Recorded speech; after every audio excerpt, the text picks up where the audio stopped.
चलो आओ आज हम बात करते हैं किसके बारे में, तो अंड जनन की क्रिया के बारे में। इससे पहले तक हम लोग शुक्राणु जनन के बारे में पढ़ चुके हैं कि शुक्राणु जनन की क्रियाएं किस प्रकार से एक नर के अंदर संभव हो पाती है। आज जो हम लोग बात करेंगे, डिस्कस करेंगे, वो डिस्कस कर रहे हैं किसके बारे में, एक अंड जनन के बारे में, यानी कि किस प्रकार से इस मादा के अंडाशय के अंदर जो अंडाणु की क्रियाएं होती है, अंडाणु बनने की जो क्रियाएं होती है, एक बात करें तो मादा युग्मक का किस प्रकार से निर्माण होता है, तो उसके बारे में हम लोग आज डिस्कस करेंगे।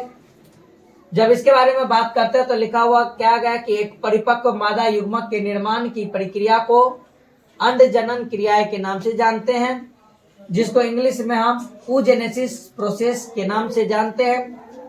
कहते हैं कि पुरुष के अंदर जो शुक्राणु जनन की क्रियाएं अभी तक हम लोग पढ़े हैं, जब हम इस मादा के अंदर अंड जनन की क्रियाएं को पढ़ते हैं तो शुक्र जनन की क्रियाएं से अंड जनन की क्रियाएं जो होती है वो भिन्न होती है। जिस प्रकार से शुक्राणु बनने की क्रियाएं वृषण के अंदर हो रहा था कि स्पर्मेटोगोनिया से किस प्रकार से विभाजन के द्वारा वहां पर स्पर्मेटिड बना और स्पर्मेटिड से किस प्रकार से शुक्राणु का निर्माण हुआ, उससे काफी कुछ इसके अंदर अलग हमें देखने को मिलेगा। बताया जाता है कि शुक्र जनन की क्रियाएं जो स्टार्ट हुई थी वो प्यूबर्टी के समय में, यानी एक रिप्रोडक्टिव एज अवस्था आने के दौरान शुरू होता है, जबकि अंडाणु बनने के लिए जो क्रियाएं होती है या जिस चीज की जरूरत होती है वो अंड जनन की शुरुआत बताया जाता है कब, भ्रूण परिवर्धन। कब बताया जाता है कि जब एक मादा शरीर अपने मां के भ्रूण में विकास कर रहा होता है, उसी समय बताया जाता है कि जब भ्रूण का 7 सप्ताह हो जाता है तो उसी भ्रूण के 7 सप्ताह के बाद उस मादा के अंडाशय के अंदर अंड जनन की क्रियाएं जो होती है वो अंड जनन की क्रियाएं वहीं पे हमें देखने को मिलता है। तो बताया जाता है कि भ्रूणीय परिवर्धन चरण के दौरान होती है, जब उसी समय बताया जाता है कि कई मिलियन मातृ युग्मक कोशिकाएं यानी अंडजनी उगोनिया प्रत्येक भ्रूण अंडाशय के अंदर विनिर्मित होती है। यानी क्या बोला गया कि एक मादा के शरीर के अंदर उसके जीवन काल में कितना अंडाशय का निर्माण होता है और उस अंडाणु का निर्माण होता है, और उस अंडाणु को बनने के लिए जो कोशिकाएं होती है, जिस प्रकार से हम ये बात पढ़े हैं कि शुक्राणु को बनाने के लिए कौन कोशिकाएं जरूरी था, स्पर्मेटोगोनिया। हाँ, और स्पर्मेटोगोनिया पे ही डिसाइड होता है कि शुक्राणु बनेगा।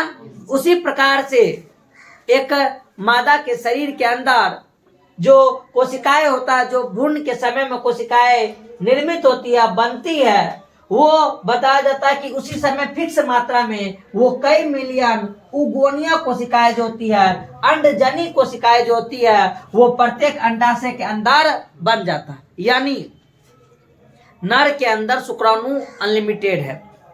रिप्रोडक्टिव एज से लेके जब तक वो मृत्यु के शैया पे लेट नहीं जाता तब तक उसके अंदर शुक्राणु बनाने का पावर होता है एक नर के शरीर के अंदर। लेकिन मादा के शरीर के अंदर भ्रूणीय अवस्था में उसके अंडाशय में कितना उगोनिया बना है, उस उगोनिया पे निर्भर करता है वो जीवन काल के किस समय तक उस उगोनिया का उपयोग करके वो अंडाणु को बनाने में मदद करेगा। और जब वो उगोनिया वाला कोशिका है उसके अंडाशय में, मान लो कि यहाँ पे उगोनिया वाला कोशिका है और ये उस भ्रूणीय अवस्था में बहुत सारा मिलियन ऑफ ये उगोनिया देखने को मिलता है, लेकिन समय के साथ साथ ये उगोनिया का कोशिकाएं जो होती है वो कौन सी अंडाणु बनाने में खपत हो जाएगा, और कितना अंडाणु बनाने में ये उगोनिया खत्म हो जाएगा तब तक उसका वो कार्य जो का जनन वाला कार्य होता रहेगा। और जैसे ही ये उगोनिया खत्म हो गया, इसका जो अंडाणु बनने की क्रियाएं होगी वो बंद हो जाएगी, यानी उसका जनन काल क्या हो जाता है, समाप्त हो जाता है। इसलिए के बताया क्या जाता है कि एक मादा के शरीर के अंदर अंडाणु की क्रिया लिमिट होती है। रिप्रोडक्टिव एज से लेके 45 से लगभग 55 वेरी करते रहता है। इतना एज तक एक मादा के शरीर के अंदर ये अंडाणु बनने की क्रियाएं होती है, क्योंकि उस समय तक में ये उगोनिया जो होता है वो नष्ट हो जाता है। और पहली बार जब बताया जाता है कि अंडाणु का बाहर यानी ओव्यूलेशन की क्रियाएं होती है, मासिक धर्म का स्टार्ट होता है, तो हम उसको मिनार्की के नाम से जानते हैं। और जब लास्ट 55 साल में उस मादा के शरीर के अंदर ये चीज समाप्त होने वाली रहती है, तो उसको क्या बोलते हैं? मेनोपोज बोलते हैं। यानी 45 से 55 साल तक ही कोई मादा का शरीर जो है वो मां बनने के लिए यानी जनन करने के लिए तात्पर्य है। उसके बाद जो उसके अंदर मां बनने की क्षमताएं देखने को नहीं मिलती है। और पहला जो स्टार्टिंग होता है उसको क्या बोले हैं? मिनार्की।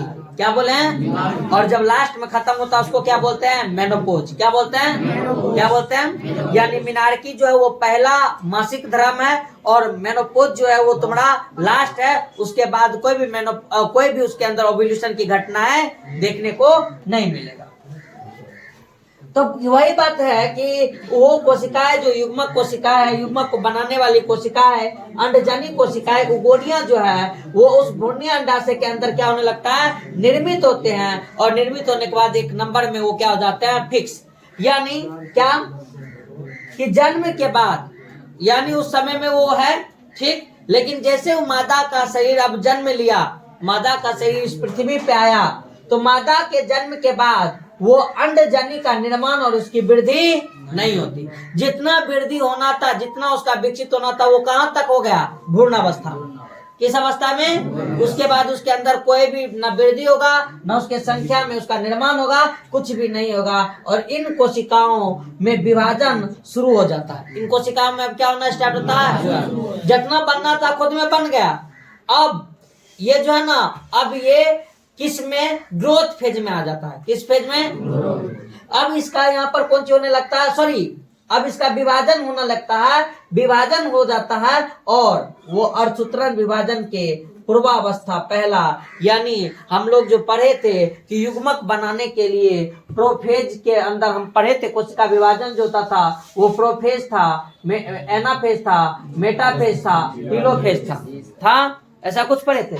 और प्रोफेज के अंदर भी पढ़े थे leptotene, zygotene, pachytene, diplotene, diakinesis, ये पढ़े थे। और बोले थे कि युग्मक बनने के दौरान ये फेज आती है, तो उसी कोशिका विभाजन का एक फेज होता है पूर्वावस्था। कौन फेज? पूर्वावस्था।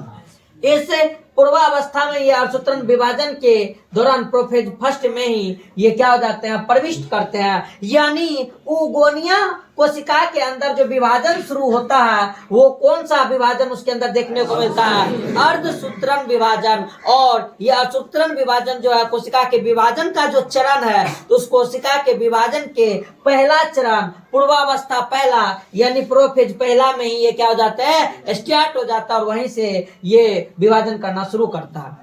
और इस अवस्था में अस्थायी तौर पर अवरुद्ध रहती है, यानी रुकी रहती है। और इस अवस्था में अस्थायी तौर पर ये अवरुद्ध रहते हैं, रुकी रहती है। इन्हें हम प्राथमिक अंडक यानी प्राइमरी oocyte के नाम से जानते हैं। किसके नाम से जानते हैं? प्राइमरी oocyte के नाम से जानते हैं। तो क्या बताया जाता है कि यानी जब उसके अंदर अर्धसूत्रण विभाजन हुआ, क्या हुआ? जन्म के बाद उसके अंदर कौन सा विभाजन? और अर्धसूत्रण विभाजन के बाद जो अब निर्माण हुआ है कोशिका, उसको क्या बोला गया? प्राइमरी oocyte के नाम से हम उसको जानते हैं। उसके बाद प्रत्येक, अब तो वो प्राथमिक अंड कनिकमाय रह गया, यानी प्राइमरी oocyte के नाम से जाना गया कि नहीं जाना गया? अब वो प्राइमरी oocyte अंडक कनिकामयी कोशिकाएं, जिसको दूसरे भाषा में हम किसके नाम से जानते हैं? ग्रेन्युलोस सेल्स। Cone cells? एगो बात सुन लो, जर्मिनल एपिथेलियम पाया जाता है। क्या पाया जाता है? जर्मिनल कोशिकाएं उसको बोला जाता है। कौन कोशिकाएं? जर्मिनल कोशिकाएं बोला जाता है, जर्मिनल एपिथेलियम होता है। जिस प्रकार से हमारे शरीर के अंदर जानते हैं कि कोशिकाएं के अनेक प्रकार की समूह होती है। ग्रंथि होता है जो हार्मोन को निकालता है। हमारे अमाशय के अंदर जो अलग 3 प्रकार की कोशिकाएं होती है, अम्लजन कोशिकाएं होता है, पेप्टिक, इस प्रकार का कोशिकाएं होता है, वो अलग चीज करने का काम करता है। सेम उसी प्रकार से हमारे बताया जाता है कि चाहे हम बात करें अंडाशय का, चाहे बात करें विरसन का, उस विरसन या अंडाशय के अंदर कुछ ऐसा स्पेशल कोशिकाएं तो होगा, जो स्पेशल कोशिकाएं अंडाशय के अंदर अंडाणु का निर्माण कर रहा होगा, तो विरसन के अंदर शुक्राणु का निर्माण कर रहा होगा। और वो जो कोशिकाएं हैं, वो कोशिकाएं कहलाता है जर्मिनल एपिथेलियम का बना हुआ कोशिका। किसका? किसका? वही जर्मिनल एपिथेलियम का कोशिकाएं जो होता है, ये क्रिया को बनाने के लिए, क्रिया को करने के लिए ये जर्मिनल एपिथेलियम क्या होता है? जिम्मेदार होता है। तो क्या बोला गया कि वहां पर कोशिका का निर्माण हुआ, जिसको हम क्या बोलते हैं? ग्रेनुलोसा सेल्स कहते हैं, कि परत से वो आवृत्ति हो जाती है। यानी देखो ये क्या बोल रहा है कि ये सब विभाजन होने के बाद वहां पे एक प्राइमरी oocyte बना। क्या बना? इस प्राइमरी oocyte के ऊपर में एक कवरिंग बन जाता है। इसके ऊपर में यहाँ पर क्या बन जाता है? जो इस चीज को प्रोटेक्ट करके रखने का काम करता है। और बोला गया कि उसको क्या बोल, किस नाम से जाना गया? ग्रेनुलस सेल्स के नाम से। किसके नाम से? ये परत की वो आवृत्ति होती है, और इन्हें हम प्राथमिक पुट्टक यानी प्राइमरी फॉलिकल्स के रूप में जानता है। याद रखना, यहाँ पे एक वर्ड आया प्राथमिक पुट्टक यानी प्राइमरी फॉलिकल्स। यानी प्राइमरी फॉलिकल्स कब हुआ? पुट्टक कब हुआ? कि जब वो अर्धसूत्रण विभाजन हुआ था उगोनिया कोशिका के अंदर, जब वो प्राइमरी oocyte में विभक्त हुआ, तो प्राइमरी oocyte में विभक्त होने के बाद उसके ऊपर में एक किसका कवरिंग बन गया? ग्रेनुलोसा सेल्स का कवरिंग बन गया। और ग्रेनुलोसा सेल्स के कवरिंग बनने के बाद हम उसको किसके नाम से जान गए? प्राथमिक पुट्टक प्राइमरी फॉलिकल्स के नाम से जानते हैं, जो चित्र 3.7 के अंदर दिया गया है। एक बार देखो चित्र कितना है? चित्र 3.7। जैसे कि यहाँ पर एक जटिल स्ट्रक्चर है, इस स्ट्रक्चर को देखते हैं पहले, उसके बाद हम इसके बारे में कुछ और विशेष जानकारी हासिल करेंगे। देखो क्या बोल रहा है कि ये तुम्हारा जो एक स्ट्रक्चर है, ये ओवरी का एक स्ट्रक्चर है। किसका स्ट्रक्चर है? ये अंडाशय का स्ट्रक्चर। और अंडाशय के अंदर ये जो तुमको दिख रहा है, ये वाहिका है, जो रक्त की वाहिका है, यानी धमनी और शिरा है। किसकी वाहिका है? रक्त की वाहिका है, यानी धमनी और शिरा। जब यहाँ पर यह आता है, तो यहाँ पर देखो ये प्राथमिक पुट्टक बनाना। क्या बना है? ये प्राइमरी फॉलिकल्स। और इस प्राइमरी फॉलिकल्स के ऊपर में अंदर में जो है वो तुमड़ा हुआ उगोनिया का वो कोशिका है, जो आगे जाके अंडाणु बनेगा। क्या बनेगा? क्या बनवाएगा? लेकिन उसके ऊपर में ये कवर दिख रहा है, छोटा छोटा यहाँ पे कवर है ना, ये दिख रहा है ना। ये जो तुम्हारा कवर दिख रहा है, ये कवर है तुम्हारा ग्रेनुलोसा सेल्स का कवरिंग। किसका कवरिंग? किसका?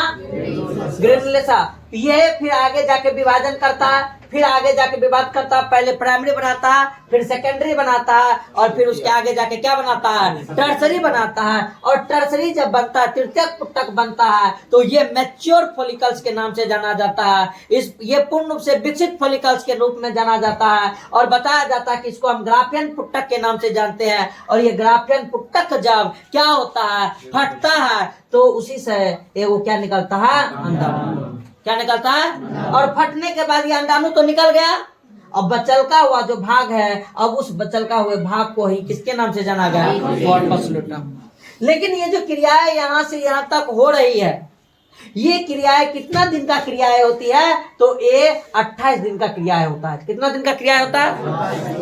ये ही क्रियाएं हर एक मंथ के अंदर बार बार उस ओवरी के अंदर क्या होता है? रिपीट होता है। बार बार उस ओवरी के अंदर क्या होता है? रिपीट होता है। जब मेंस्ट्रुअल साइकिल उसके अंदर चलेगा, तो ये क्रियाएं उसके अंदर क्या किया जाएगा? रिपीट किया जाएगा। सेम यही प्रोसेस उसके अंदर क्या होगा? बनेगा। और इसी चीज को हम अभी जानने का कोशिश कर रहे हैं। इसी देखो यहाँ पर जब एक विकसित उस ग्राफियन फॉलिकल्स, या अगर हम बात करें एक ओवरी के अंदर के घटना के बारे में हम जब देखते हैं, समय समय के अंदर उस ओवरी के अंदर कौन सी घटनाएं घटती है। देखो हमारे पास ये ओवरी का एक स्ट्रक्चर है। इस ओवरी के स्ट्रक्चर को उसके अनुप्रस्थ का ऐसे काटा गया है। और काटने के बाद हमें देखो यहाँ पर जो है सबसे बाहरी वाला जो लेयर है, उसको बोला गया कौन सी? Germinal epithelium. कौन सा लेयर बोला गया? कौन सा लेयर? जर्मिनल। इसी जर्मिनल एपिथेलियम के अंदर बहुत सारा हम क्या बोले थे? उगोनिया सेल होता है, जो आगे चल के ओभा का निर्माण करवाने का काम करता है। तो यहाँ पर बताया जाता है कि उस जर्मिनल के बाद जो है एगो टुनिका एल्ब्यूजिनिया। हम बोले थे कि 3 गो लेयर से मिलकर ओवरी का निर्माण होता है। किसका? ओवरी का। एक पेरिटोनियम का लेयर, एक जो होता है वो तुम्हारा टुनिका एल्ब्यूजिनिया का, और एक जर्मिनल एपिथेलियम का। ये 3 लेयर्स होता है। इसके अंदर बताया जाता है कि स्टार्टिंग के टाइम में हमें पाया गया कौन सी? Primordial follicles. क्या? वो अंडजन वाला जो कोशिका है ना, वो वही विकसित होने के बाद हमारे पास बनाएगा कौन सी? Primary follicles. क्या बनाएगा? और इस प्राइमरी फॉलिकल्स के बारे में जब बात करते हैं तो इस प्राइमरी फॉलिकल्स के सबसे ऊपर वाला जो लेयर होता है वो होता है हमारा कौन सा सेल्स? Granulosa cells. ग्रेनुलोसा का मेम्ब्रेन पढ़े थे ना, वो है ग्रेनुलोसा का सेल्स। इससे अच्छा इसमें समझ में आ जाएगा। जब इस स्ट्रक्चर के अंदर, जब इस स्ट्रक्चर को देखो समझते हैं तो बताया क्या गया है कि इस स्ट्रक्चर में सबसे बाहरी वाला जो स्ट्रक्चर तुम रहा है वो है जब ये विकसित मैच्योर होता है तो इसके अंदर एगो जो होता है वो तुम्हारा कौन सी है? Theca externa. क्या नाम है? क्या नाम है? Theca externa. और इसके अंदर जो एगो लेयर होता है उसको बोला जाता है थीका इंटरनम। क्या बोला जाता है? क्या बोला जाता है? तो बाहरी वाला लेयर को थीका एक्सटर्ना और थीका इंटरना, ये तो तुम्हारा हो गया किसका? ये जो मैच्योर अंडाणु निर्माण हुआ है ना, इस मैच्योर अंडाणु का जो बाहरी वाला लेयर हुआ वो थीका एक्सटर्ना, और अंदर वाला जो लेयर हुआ वो क्या हुआ? Theca interna. ये वाला जो जगह तुम्हारा बचा है इसको क्या बोला गया? एंटरनम। क्या बोला गया? क्या बोला गया? इस एंटरनम वाले भाग के अंदर मौजूद है कौन सी? पोषण। कौन सी होता है? जो कि ये अंदर वाला भाग, यहाँ पर एक लिखा हुआ ना उसाइट, गोला वाला, ये उसाइट ही ओवा है। क्या है? उसाइट ओवा। अब इस उसाइट के ऊपर में देखो, यहाँ पर तो कवरिंग हमको दिखाई दे रहा है, यहाँ पर कवरिंग यहाँ पर दिखाई दे रहा है ना, कवरिंग दिखाई दे रहा है ना। वो कवरिंग जो होता है वो कवरिंग कहलाता है जोना पेलुसिडा और कोरोना रेडिएटा। क्या कहलाता है वो कवरिंग? क्या कहलाता है? जोना पेलुसिडा और कोरोना रेडिएटा। जैसे ये ओव्यूलेशन के बाद यहाँ पर एगो ओवरी निकला, सॉरी एगो ओवा निकला, अंडाणु निकला। इस अंडाणु के ऊपर में जो है देखो कौन सा लेयर है? Corona radiata. और इसी कोरोना रेडिएटा के अंदर एगो और लेयर तुमको दिख रहा होगा, ठीक, उसको बोला जाता है कौन सी? Zona pellucida. एगो व्हाइट टाइप का रिंग दिखाई देगा, वो व्हाइट टाइप का रिंग जो होता है वो कहलाता है जोना पेलुसिडा। और जोना पेलुसिडा के ऊपर में, यानी कहने का मतलब ये एक ओवा है। ये क्या है? ओवा। इस ओवा के ऊपर में एक यहाँ पर इस टाइप से क्या है? लेयर है। इस लेयर को बोला गया कौन सी? Zona pellucida. और इसके ऊपर फिर से एक लेयर है जिस लेयर को बोला गया कौन सी? Corona radiata. क्या बोला गया? क्या बोला गया? और इसके बाहर जो एक लेयर यहाँ पर है, ये थोड़ा सा मोटा लेयर, इस मोटा लेयर को क्या बोला गया? थीका एक्सटर्ना, थीका इंटरना हुआ। और इन दोनों के बीच में जो जगह बचा है इस जगह को क्या बोला गया? इंटरना। लेकिन याद रखने योग्य कि टर्सरी फॉलिक्यूल्स जो है वो एक मैच्योर ऐसा स्टेज में आ गया कि अब इसके अंदर से ये ओवा फटने के बाद निकलेगा। लेकिन ये एंटरनम वाला जो जगह बना है, ये एंटरनम वाला जगह पूरे के पूरे ओवरी में, सॉरी पूरे के पूरे एग में, ओवा के अंदर नहीं बनता। पूरा के पूरा इस जो फॉलिकल्स हमारे पास यहाँ पे टर्सरी फॉलिकल्स होता है, मैच्योर फॉलिकल्स होता है, ये मैच्योर फॉलिकल्स के अंदर भी पूरे के पूरे में ये एंटरनम बना है नहीं। यहाँ से लेके यहीं तक है ना, ये वाला जगह पे है नहीं है ना, इस जगह वाला पे पूरा का पूरा भाग क्या होता है? जुड़ा रहता है। जबकि इतना वाला भाग जो होता है वो खाली रहता है, जिसके अंतर्गत क्या रहता है? इंटरनम वाला भाग कहलाता है, जिसके अंदर पोषण देखने को मिलता है। और देखो यहाँ पे लिखा हुआ भी होगा क्या कि इस जगह पर जब हम बात करते हैं कि सबसे बाहरी लेयर पे एक हमारे पास थीका इंटरना और एक हमारे पास थीका एक्सटर्ना जो होता है वो गठित होता है। और इस समय आपका ध्यान और खींचना महत्वपूर्ण होगा कि तृतीय पुटक के भीतर, तृतीय जहाँ पर कौन सी था?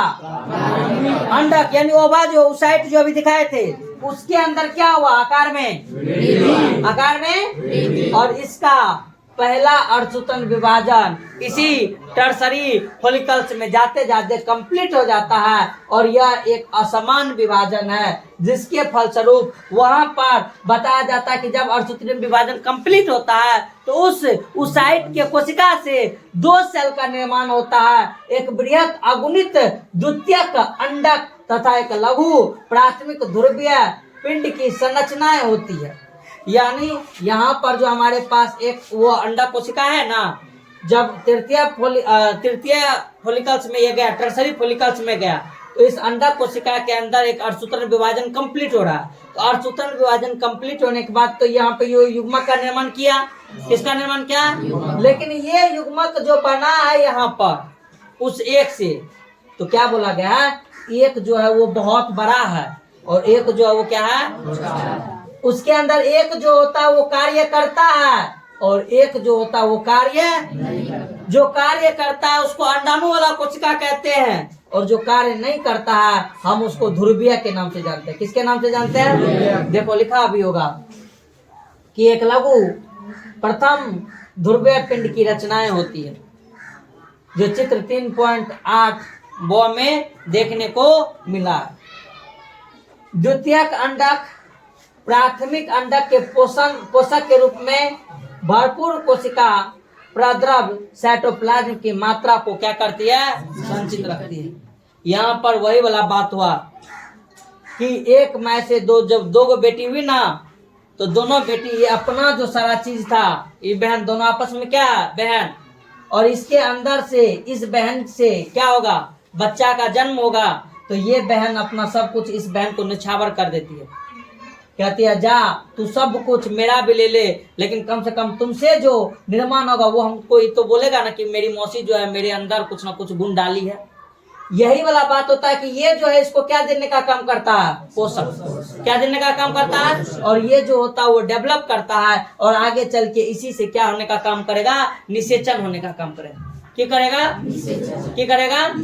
यानी इन दोनों के लिए एक शुक्राणु है। क्या वो शुक्राणु है? और ये दोनों शुक्राणु में वो शुक्राणु किसी एक से निषेचित होगा, तो एक जो होता है वो अपना सारा कुछ निछावर दूसरे पे कर देता, जा तू ही काम कर, मेरे से जो भी चीज है वो तुम अपना ले ले, कम से कम एगो तो कम से कम हो जाएगा।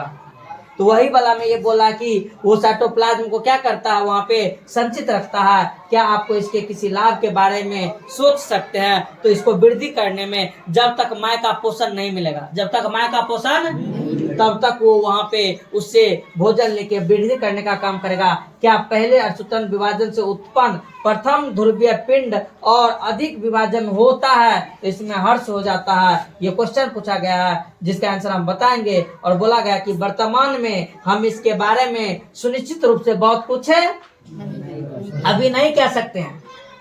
तृतीय पुटक आगे चलकर जब परिपक्व पुटक या ग्राफिया पुटक के नाम से जाना जाता है, ग्राफियन फॉलिकल्स में परिवर्तित हो जाता है, जो चित्र 3.7 के अंदर देखने को मिलेगा। तो क्या बोला गया कि द्वितीय अंडक अपने चारों ओर एक नई झिल्ली का क्या कर लेता है? निर्माण करता है, और उसी को हम किसके नाम से बताए हैं तुमको? ये अंडक के ऊपर का रचना बोला है कि जोना प्लेसुडा कहते हैं। और अब ग्राफियन पुटक फटकर द्वितीय अंडक अंडाणु को क्या करने का काम करेगा? से मोचित करता है, और इसी क्रिया को हम क्या बोले हैं? क्या बोलते हैं? अंडोत्सर्ग। क्या आप शुक्र जनन और अंड जनन के बीच प्रमुख अंतरों को पहचान सकते हैं? यहाँ पर शुक्र जनन और अंड जनन के बारे में नीचे एक आरेखीय प्रस्तुत दी गई है, जो चित्र 3.8 और वो में दिया गया है। नीचे में नहीं, ये ऊपर में दिया है। कहाँ दिया हुआ? ऊपर में, यहाँ पर। इस चीज को समझने का हम कोशिश करते हैं। ठीक, बढ़िया चीज है, समझो। ये वाला जो भाग है ये तुम्हारा शुक्र जनन का है, और ये वाला जो है ये तुम्हारा अंड जनन का। किस प्रकार से इसके अंदर ये क्रियाएं होती है वो देखने को हमें मिलेगा। स्टार्टिंग में देखो ये कौन सा समय है, क्योंकि ये जो क्रियाएं स्टार्ट होती है वो कब से स्टार्ट हो जाती है? कब से ये स्टार्ट होती है? ये जो क्रियाएं होती है ये यौवना आरंभ से स्टार्ट हो जाती है। जनन का क्रियाएं कब होता है? यौवना आरंभ। पहले जो होता है उसके अंदर जो स्पर्मेटोगोनिया कोशिकाएं था, उसके अंदर सूत्र विभाजन करके विभेदन करके नंबर बढ़ा था। फिर उसके अंदर क्या बना था? शुक्र कोशिकाएं बना था। प्राइमरी स्पर्मेटिड्स, फिर उस प्राइमरी स्पर्मेटिड्स के अंदर क्या होता है, विभाजन होता है, जिसको हम क्या बोलते हैं, प्रथम अर्धसूत्रण विभाजन। और उस प्रथम अर्धसूत्रण विभाजन के उपरांत फिर से उसके अंदर एक बार द्वितीय शुक्राणु कोशिकाएं बनती है।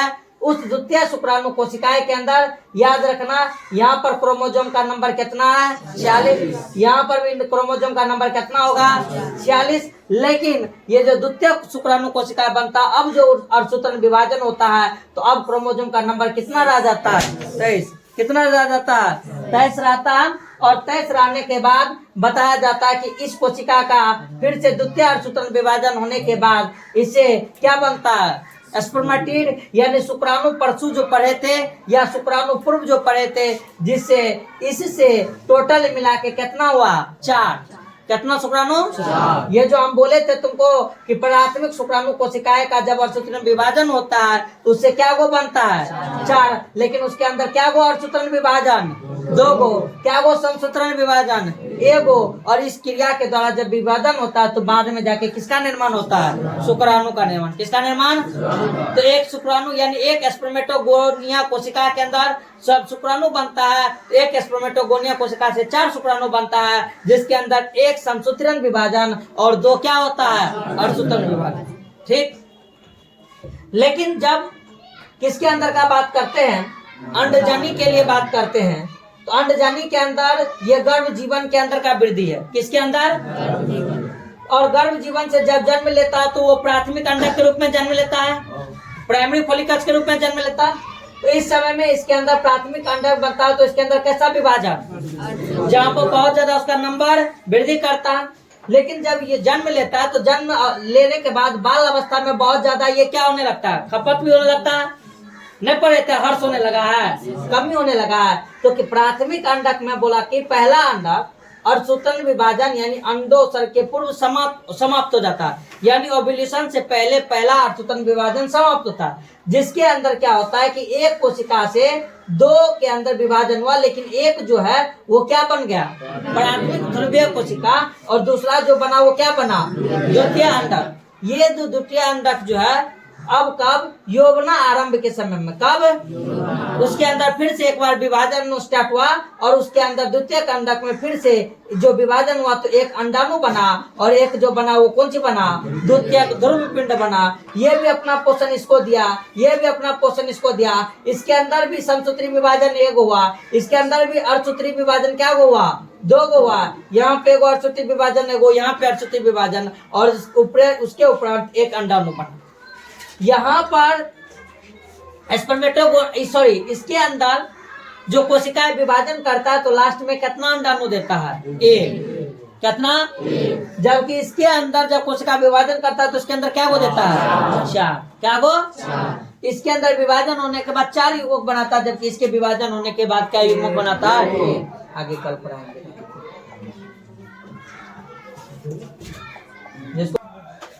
देखो क्या बोला गया कि वो ग्रेनुलोसा के सेल्स के परत से आवृत हो जाते हैं, प्राथमिक पुटक कहा गया। लेकिन एक प्रक्रिया द्वारा इन पुटकों के भारी मात्रा में जन्म से यौवना आरंभ तक उसका क्या होता है, हर्ष होता है, यानी उसका क्या होता है, कमी होता है। क्या बोल रहा जा रहा कि ये जो प्राथमिक पुटक बना, ये प्राथमिक पुटक कब बना, ये प्राथमिक पुटक बना कि जन्म लिया था उस समय में तो उगोनिया का जितना कोशिका था वो बना। फिर वो बोला कि उस युगोनिया के कोशिका के अंदर अर्धसूत्रण विभाजन हुआ है, और अर्धसूत्रण विभाजन होने के उपरांत अब वो उसका जीवन जो है वो कहाँ पे चला गया है, यौवना, यानी यहाँ से वो क्रियाएं जो होगी वो क्रियाएं क्या होगी, स्टार्ट होगी। लेकिन इसी दौरान इस टाइम तक में बताया जाता क्या है कि उसके अंदर बहुत सारा उगोनिया वाला कोशिका या अर्धसूत्रण वाला जो कोशिका बना था ना, उस अर्धसूत्रण वाला कोशिका का वहां पे क्या हो जाता है, कमी होता है, बहुत ज्यादा ऐसे नष्ट हो जाता है। लेकिन फिर भी इसलिए यौवना आरंभ के समय में प्रत्येक अंडाशय में पहले कितना था, मिलियंस ऑफ था ना रे, पहले कितना था, लेकिन जन्म के बाद और यौवना आरंभ तक में वो बहुत ज्यादा क्या हो गया, वहां पे कोशिका नष्ट। बहुत ज्यादा कोशिका अपना जीवन को त्याग के जो डेवलप कर रहा था ना उसको दे दिया, बोला ले तू ही अपना बना जो बनाना है। और उस दौरान बहुत ज्यादा कमी हुआ और फिर क्या बोला गया कि इसलिए यौवना आरंभ के समय में प्रत्येक अंडाशय के अंदर मात्र कितना 60 से 80 हजार क्या बनता है, मात्र कितना रहता है, कितना। अब तू एगो बात यहाँ पे समझ, यहीं पे समझना है कि 60 से 80 हजार अब बचा है, कितना बचा है, यानी एगो अंडाशय में भी 60 हजार 80 हजार, एगो में भी 60 से 80 हजार। इसलिए यौवना आरंभ के समय में प्रत्येक अंडाशय में किसमें, इसमें भी मान लो कि कितना है 60 से 80 हजार और इसमें भी कितना है 60 से 80 हजार। अब ये चीज तो फिक्स हो गया, ये चीज क्या हो गया, फिक्स हो गया। अब इसी प्राथमिक पुटक से ना सेकेंडरियो बनेगा टर्सरियो बनेगा और फिर वो मैच्योर होके उससे एगो ओवा का निर्माण होगा, ये बात दिमाग में घुसा। तो अब क्या है कि फिक्स जब हो गया 60 से 80 होगा, इसमें भी फिक्स हो गया कि 60 से 80 होगा, तो फिर जब यौवन आरंभ शुरू होता है तो उस दौरान उसका आपस में विकास होता है और विकास होने के बाद धीरे धीरे इसकी संख्या जो होगी हर एक मेंस्ट्रुअल साइकिल पर, हर एक ओव्यूलेशन पे इसकी संख्या में कमी होगी और कमी होते होते होते एक सर्टेन एज तक जाने के बाद ये पूर्ण रूप से क्या हो जाएगा, खत्म हो जाएगा। इसलिए के बताया जाता है कि उसके अंदर मेनोपॉज आ जाता है, इसके लेके क्या बोला गया कि उसके अंदर मेनोपॉज। बात समझ में आया। तो क्या बोला कि वो 60 से 80 हजार जो प्राथमिक पुटक शेष बचते हैं यही प्राथमिक पुटक कनिकमाएं कोशिकाएं यानी ग्राफियन फॉलिकल्स जो है प्राइमरी, जिसके ऊपर ग्रेनुलोसा का भी सेल के द्वारा कवरिंग है, वो और अधिक परतों से क्या होने लगता है। पहले तो एक परत था, कौन सा, ग्रेनुलोसा सेल्स, बोले ना रे, कौन सेल्स, प्राथमिक पुटक के ऊपर का जो कवरिंग है वो किसके द्वारा है। लेकिन अब यौवन आरंभ स्टार्ट हो गया, उसको प्रोटेक्शन की जरूरत हो गई और जब प्रोटेक्शन की जरूरत हो गई उसके ऊपर कवरिंग बनना और हो गया तो एक नए प्रवारक थिकल यानी स्तर से गिर जाता है जिसे द्वितीयक पुटक के नाम से जानता है। यानी कहने का मतलब पहले एगो कवरिंग था प्राइमरी के नाम से जाना गया, एक और कवरिंग बन गया, उसको किसके नाम से जाना गया, सेकेंडरी के नाम से। अब वो जो बन गया वो क्या बन गया, द्वितीयक पुटक। क्या बन गया, पहले एगो था ग्रेनुलोसा सेल्स, क्या था, कौन था, और एगो अब बताया जाता है कि एक नए प्रवारक के रूप में एक नया स्तर, एक थिकल, पहले ग्रेनुलोसा था अब था थिका भी, कौन सी था, थिका। एक मिनट वीडियो को देखते हैं कि हम यहाँ पर जो बात की है, यहाँ पे बात क्या की है कि एक और जो मतलब सेकेंडरी के अंदर जब द्वितीयक पुटक बनता है तो नए प्रवारक यानी जोना प्लेसुडा, इसको इंग्लिश में बोला जाता है, एक नए प्रवारक के रूप में ये विकसित होते हैं। यानी एगो कवरिंग तो पहले इसके ऊपर से था, एगो कवरिंग इसके ऊपर पहले से, अब इसके ऊपर एक और नया कवरिंग आ जाता है, एक और नया कवरिंग आ जाता है जिसको क्या बोला गया है, जोना पेलोसुडा। कौन सी बोला जाता है, यानी दो लेयर इसके अंदर दो कवर अब बन गया है, इसलिए कि अब इसका नाम क्या चल गया है, द्वितीयक पुटक। कौन पुटक, द्वितीयक पुटक। आगे क्या बोला गया है कि यह द्वितीय पुटक बहुत जल्द ही उस अंडाशय के अंदर विभाजन करके तृतीय पुटक में क्या हो जाता है, परिवर्तित हो जाता है, जिसकी जब ये बनता है ना तृतीय पुटक तो इसी के अंदर एक तरल से भरी गुहा का एक गह्वर यानी एंट्रम बन जाता है।